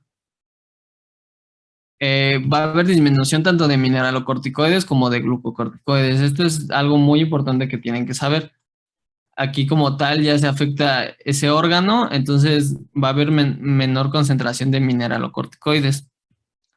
Hay hipoadrenocorticismo secundario, que aquí como tal también puede ser por diversas causas, por un golpe, por un infarto a nivel del hipotálamo, de la hipófisis, alguna neoplasia. Se le dice secundario, secundario tendría que ser como tal en la hipófisis, pero también mucha literatura menciona que o lo pueden encontrar en literatura también como secundario si llegara a afectar el hipotálamo. Por ende, va a haber una deficiencia en la concentración de ACTH y de CRH.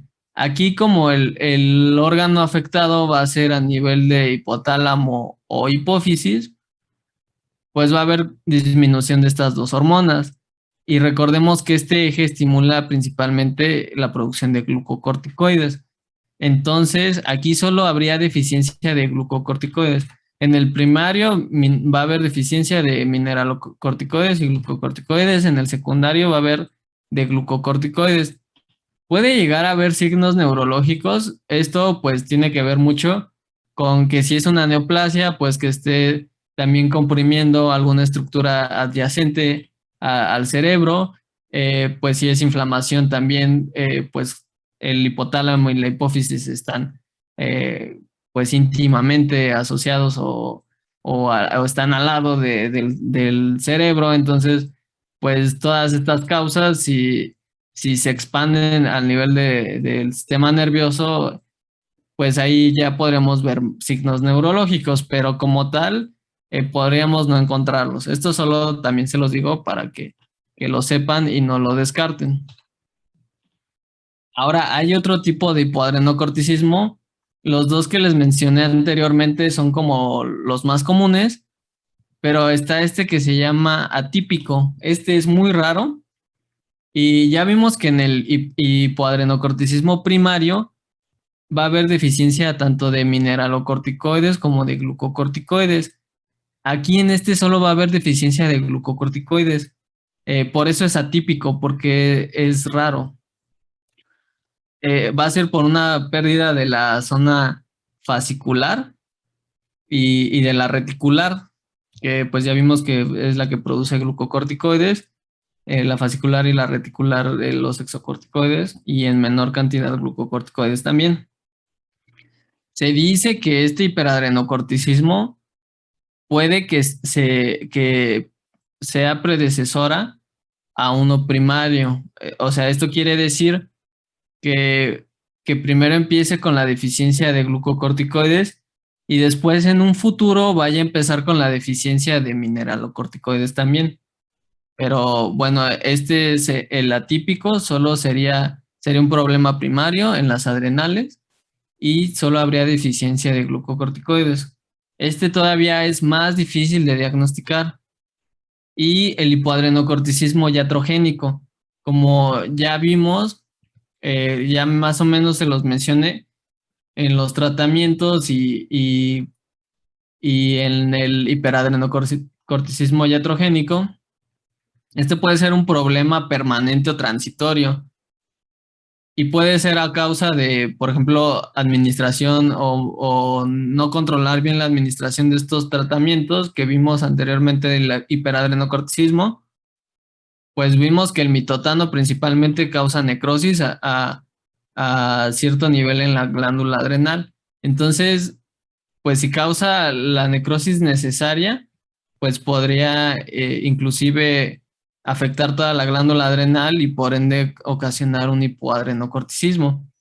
En trilostano sí se ha reportado, pero realmente es muy difícil. Les digo, este medicamento es más noble y en el ketoconazol también, pero el que principalmente causa o podría causar un hipoadrenocorticismo es el mitotano.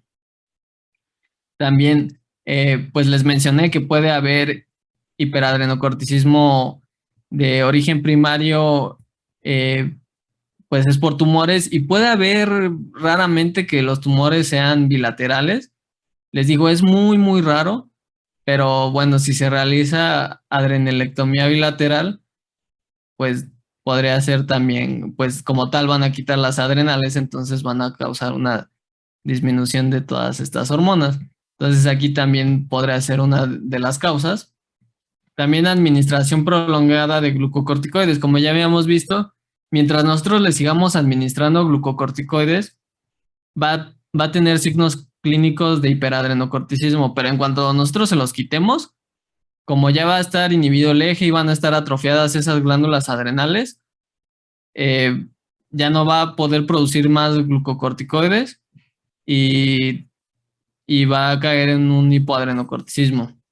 También en casos de hipofisectomía, si se retira más del tejido funcional, pues puede llegar a una disminución como tal de la ACTH y por ende una disminución de las producciones de cortisol y pues habría hipoadrenocorticismo. Estas causas serían más estas dos serían más para hipoadrenocorticismo primario y estas dos, la hipofisectomía y administración de glucocorticoides prolongada para hipoadrenocorticismo iatrogénico secundario. Entonces, no sé si tengan dudas, sino ya para pasar con los signos clínicos, porque aquí también se empieza a complicar un poquito la cosa.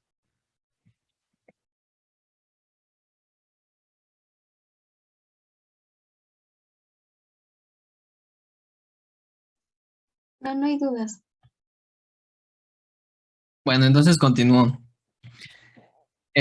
Otra forma de la que pueden encontrar que le dicen a esta enfermedad, van a ver que lo refieren mucho en la literatura como el gran imitador.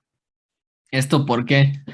Porque justamente puede imitar signos clínicos de otras enfermedades y esto puede hacer que pensemos que el paciente está cursando con otra cosa cuando realmente es hipoadrenocorticismo. Aquí es cuando realmente se empieza a complicar el diagnóstico. En caso de hiperadrenocorticismo ya vimos que hay signos muy característicos como la alopecia bilateral, el abdomen penduloso, el jadeo, pero en este caso son signos súper inespecíficos y aquí es cuando empieza a costar trabajo. Va a haber dos tipos de signos. Bueno, de hecho van a haber tres. Va a haber por deficiencia de mineralocorticoides, que como ya vimos lo que hacen estos mineralocorticoides, bueno, la aldosterona va a ayudar a retener más agua, más sodio y excretar el potasio. Entonces, si hay deficiencia de estos mineralocorticoides, pues no se va a poder retener tanta agua, tanto sodio, va a haber hipercaliemia, va a haber mayores concentraciones de potasio. Entonces vamos a ver, podemos ver signos de choque porque no se está reteniendo agua. Entonces el paciente puede llegar a un choque hipovolémico, por ende el paciente va a estar deshidratado y pues todos estos signos serían como un poquito más de lo mismo. Tiempo de llenado capilar retardado, puede haber bradicardia, el pulso va a estar débil por la hipovolemia, puede llegar a haber poliuria polidipsia. Esto es porque el sodio ayuda a algo que se llama, ay, se me olvidó esa cosa. puede haber una cosa que se llama lavado medular, que lo que hace el sodio junto con la urea es dar tonicidad a la médula renal. En la médula renal, a mayores concentraciones de sodio, pues va a ayudar a esto que se llama tonicidad medular, pero si falta sodio o urea, va a disminuir esta tonicidad medular y va a pasar algo que se llama lavado medular. Esto quiere decir que a falta de sodio, el agua va a pasar libremente y por eso lo veríamos nosotros como una poliuria, porque el sodio ayuda a retener agua, pero si falta sodio, no se va a retener esa agua y se va a excretar de manera libre. Entonces va a haber una poliuria con una polidipsia compensatoria. Entonces esto puede pasar en estos casos. Y bueno, si el paciente está perdiendo todavía agua, pues puede todavía más exacerbar lo que es la deshidratación y el choque y por ende todos estos demás signos. Esto sería en caso de deficiencia de mineralocorticoides. Ahora, en caso de deficiencia de glucocorticoides, pues ya les dije que ayudan también un poquito los glucocorticoides a lo que es esto de la integridad de la mucosa gastrointestinal. Entonces tendríamos signos asociados al al sistema gastrointestinal, al tracto gastrointestinal, y podría presentar dolor abdominal, vómito, diarrea, hematemesis, melena, hematoquesias. Y si se dan cuenta de estos signos, podremos llegar inclusive a pensar que pueda tener a lo mejor una gastroenterorragia el paciente, una gastroenteritis. Miren, tiene vómito, diarrea, hematoquesia, hematemesis. Podremos pensar en una parasitosis. Aquí, por ejemplo, con estos signos, pues podríamos pensar principalmente en choque y en alguna de otras causas de choque. Estos de ataxia, tremores y convulsiones serían más si, como ya les dije, está involucrado también el sistema nervioso, pero bueno, también puede haber hipoglucemia y esto podría exacerbar más lo que son las convulsiones. Entonces, pues vean, son signos súper inespecíficos, tanto del lado de la deficiencia de glucocorticoides como de mineralocorticoides. Puede haber signos que combinados, tanto deficiencia de uno o de otro, pues tengamos como resultados estos signos, que igual vean, son súper inespecíficos: debilidad, letargia, colapso, anorexia, pérdida de peso, hipotensión. Entonces, pues son signos muy, muy inespecíficos que realmente no nos dicen mucho. Y todavía se puede complicar más con los hallazgos de laboratorio. Como les dije, le decimos esta enfermedad que es el gran imitador. ¿Qué va a pasar o qué vamos a ver en un hemograma? Ya vimos que los glucocorticoides tienen cierto efecto sobre la médula ósea y por ende pueden estimular la producción de los eritrocitos. Y puede haber en menor medida, en un 27%, aproximadamente 30% de los pacientes, una anemia no regenerativa, normocítica, normocrómica. Esto pues por deficiencia de los glucocorticoides que estimularían a la médula ósea. Ahora, de los signos más característicos y que nos pueden guiar mucho y que nos debemos de fijar mucho, es de la ausencia de un leucograma de estrés. Pues si faltan glucocorticoides, que es la hormona que ayuda a evidenciar un leucograma de estrés, pues si hay ausencia de esta hormona, pues nunca vamos a ver un leucograma de estrés.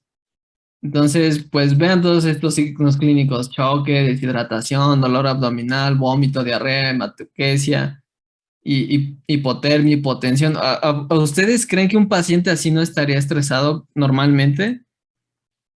Pues lo normal es que un paciente así siempre esté estresado y que tenga concentraciones de cortisol incrementadas y que presente normalmente un leucograma de estrés. Pero en estos casos, como que es un paciente que tiene deficiencia de mineralocorticoides, pues no vamos a ver ese leucograma de estrés.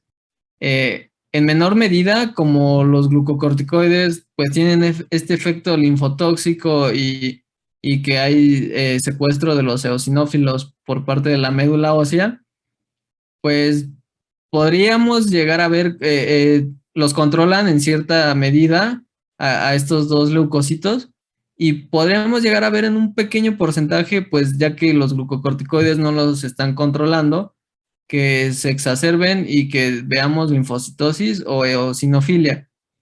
Pues sería como de las cosas que más nos llamaría la atención, más la linfocitosis y bueno, como tal la ausencia del leucograma de estrés. Ahora vean, puede haber eosinofilia, pero ustedes recordarán que una de las causas de eosinofilia puede ser por parásitos y puede haber vómito, diarrea, hematoquesia, hematemesis. Pues esos también son signos de parasitosis. Por eso les digo que es como le dicen el gran imitador, porque a veces puede ser muy complicado el diagnóstico. En cuanto a la bioquímica, pues a deficiencia de glucocorticoides y que estimulen la gluconeogénesis, puede haber hipoglucemia en un 20%, pero puede haber.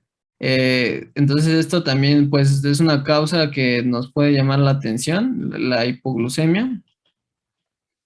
La hiperazotemia, ya vimos que va a presentar poliuria polidipsia por este lavado medular, porque no va a haber esta tonicidad medular a nivel renal. Entonces esto sería una causa de hiperazotemia prerrenal. Pero, y bueno, esto también podría, la misma hiperazotemia prerrenal, pues nos podría llevar a la hiperfosforemia. También podría haber hiperamilasemia ligera, pero podría haber. Y si no se controla bien esta hiperazotemia prerrenal, puede pasar a una renal. Igual va a ser un paciente pues que puede entrar en choque y va a estar hipoperfundido. Y inclusive les digo, puede llegar a, eso es causa de una hiperazotemia ya renal. Ahora aquí vean esto, a nosotros nos enseñaron o han visto ustedes en sus clases que las hiperazotemias las clasificamos con base a la densidad urinaria. Si es mayor a 1.30 en perros, pues decimos que es prerrenal.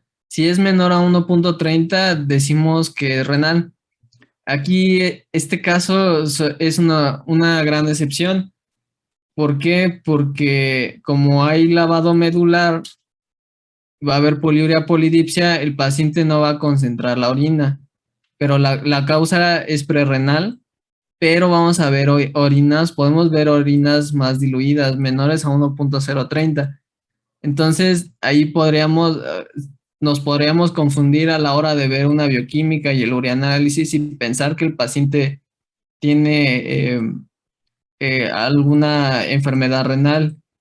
Y vean más signos que pueda haber, que podamos pensar hiperfosforemia, puede haber hiponatremia, hipocloremia, hipercaliemia. Entonces podremos inclusive hasta pensar en una enfermedad renal al ver los estudios de un paciente con hipoadrenocorticismo. Entonces, pues ya se los dije muchas veces, pero a esta enfermedad se le conoce como el gran imitador, justo por eso, porque ya vimos que puede presentar signos clínicos inespecíficos, podemos pensar en alguna parasitosis, por la eosinofilia, por los signos de gastroentéricos, podríamos pensar en una enfermedad renal por la hiperazotemia, por la densidad urinaria menor a 1.030. Aparte podría tener anemia no regenerativa, normocítica, normocrómica, entonces eso nos podría saltar más a pensar que es una hiperazotemia renal y que tenga ahí un daño renal. Y eso es como lo que complica mucho a veces el diagnóstico de estos pacientes. La hiponatremia, hipocloremia, hipercalia